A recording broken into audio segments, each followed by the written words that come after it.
Assalamualaikum warahmatullahi wabarakatuh. Halo teman-teman etika profesi. Kita sudah sampai di pertemuan kelima dan kali ini kita akan bahas mengenai hak cipta dalam desain grafis. Minggu lalu kita bahas tentang haki secara umum dan sekarang kita bahas kalau di dalam desain grafis seperti apa. Nah ini ya, ada pernyataan begini, jika Apple bangkrut lalu perusahaan lain menggunakan nama dan simbol ini, bagaimana dalam pandangan haki ya, hak cipta. Minggu lalu kita udah bahas bahwa merek itu juga dilindungi ya, dan itu punya jangka waktu ya. Gimana menurut teman-teman? Apakah bisa digunakan logo dan simbol ini jika perusahaannya bangkrut dan tidak lagi mendaftarkan mereknya? Nah ini juga ya, kita ngomongin merek kan bukan sekedar nama, tapi ada garis, ada warna, ada huruf ya. Ini mirip-mirip logonya ya, walaupun ada perbedaan ya. Secara umum mirip, tapi dari sisi misalnya dari kerampingan, ukuran itu berbeda ya.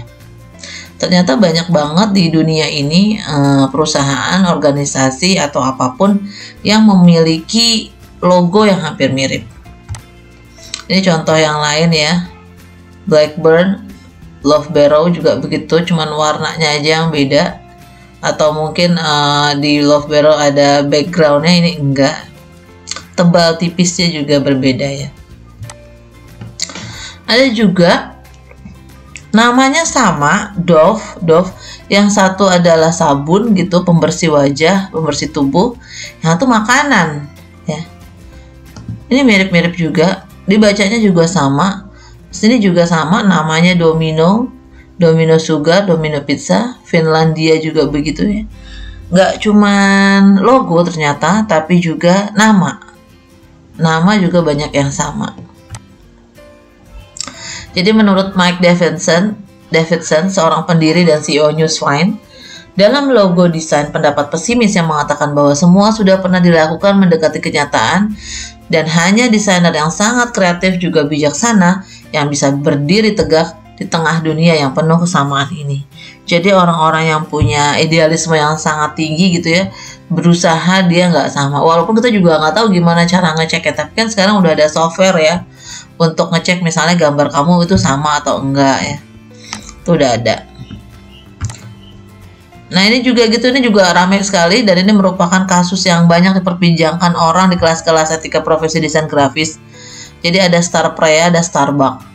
Apa yang menyebabkan kesamaan ini? Starbucks didirikan 1971, sementara Starprea 1999 ya di Korea Selatan, dan dia baru mendaftarkan mereknya tahun 2003.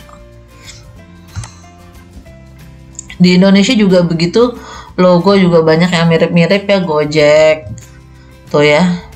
Sebetulnya kan secara umum dia mirip, cuma ditambahin atau dimodifikasi aja tuh ya. Nah ini kita pernah bahas di pertemuan pertama malah ya, apa perbedaan meniru dan membajak.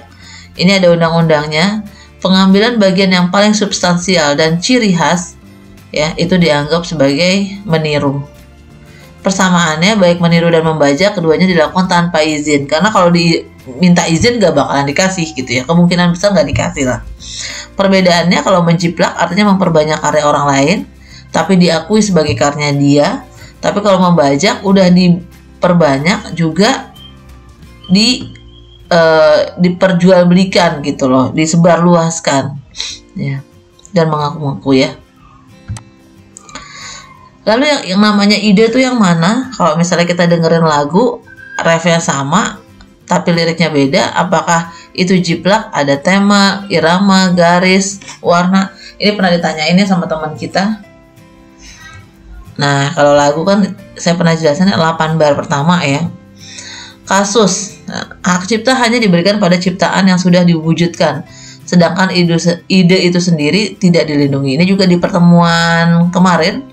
Kalau masih bentuknya ide tidak dilindungi, tapi kalau udah dalam bentuk wujud ya ciptaan dan didaftarkan itu baru dilindungi. Seorang fotografer majalah mengambil gambar, siapa yang punya hak ciptanya? Fotografernya, modelnya, perusahaannya, atau siapa? Seorang kreatif director membuat TVC, membuat iklan, siapa yang punya hak cipta? kreatif directornya, agensinya, produk, atau TV-nya, ya, station TV-nya. Nah, ini ada pernyataan menarik nih, Eka Sofyan Rizal, dosen praktisi dari FDGI dan juga konsultan hukum. Tiap desainer yang kompeten dalam hal kreatif director maupun tim desain boleh aja mengakui karya tersebut adalah hasil karyanya, tetapi karya cipta atau hak cipta otomatis dimiliki oleh kantor atau studio tempat dia bekerja. Begitu teman-teman. Jadi karyanya, hak ciptanya itu dimiliki oleh perusahaan di mana kita bekerja. Namanya, kita punya hak, nama kita dicantumkan sebagai misalnya orang yang terlibat di situ.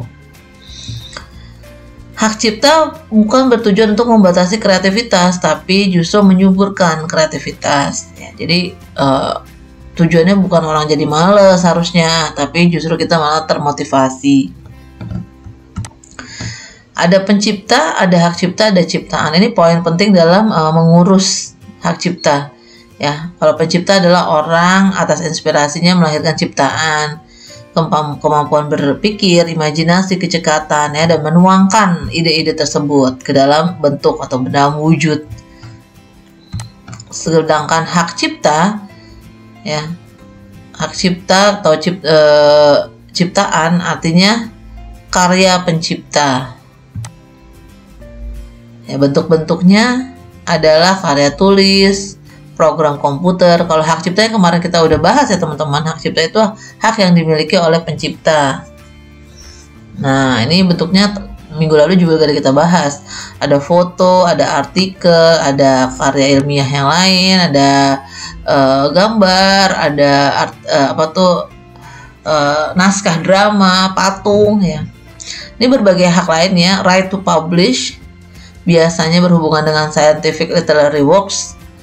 Nah, juga right to perform berhubungan dengan musical, itu right to publish.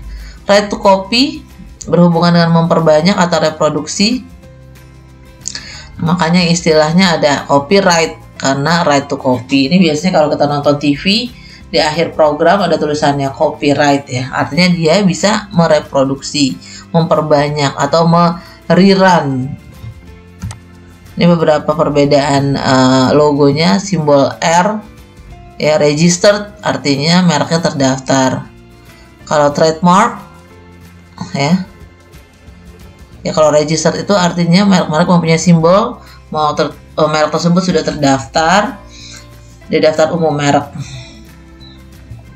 Kalau trademark, ya, ini orang lain nggak bisa pakai nama tersebut, biasanya gitu, ya, dia yang punya. Jadi kayak kamera video kan banyak, tapi camcorder itu punyanya Samsung.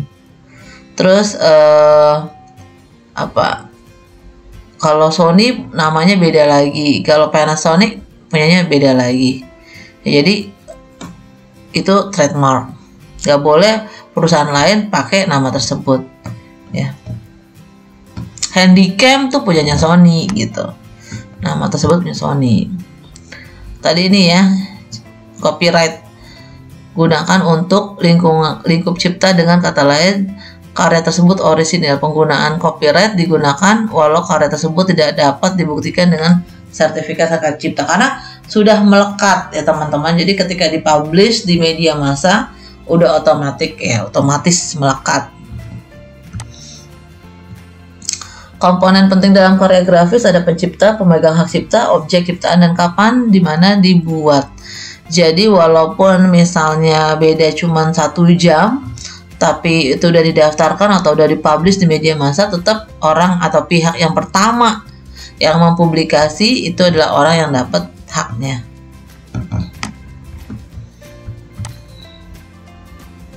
Ini mirip ya. Kira-kira kenapa nggak dituntut gitu ya? Sama-sama ada apa dengan cinta, ada apanya tuh tulisannya sama ya, ada apa dengan pocong. Ini juga ramai. Ada spekulasi bilang bahwa ada apa dengan pocong mendompleng kesuksesan dengan ada apa dengan cinta, sehingga dia pakai logo font atau warna-warna yang mirip-mirip ya. Tapi tentu aja ini walaupun mendompleng, secara matematis keuntungannya jauh lah dibanding dengan Ada Apa Dengan Cinta di kurun waktu tersebut. Teman-teman mungkin belum tahu ya, ada film Ada Apa Dengan Cinta yang diperankan oleh Dian Sastro dan Nicholas Saputra. Ini di zaman itu sangat-sangat booming ya, sampai dibikin sequelnya beberapa tahun kemudian. Oke, itulah teman-teman materi kita hari ini, mudah-mudahan bermanfaat dan silahkan diskusi. Terima kasih.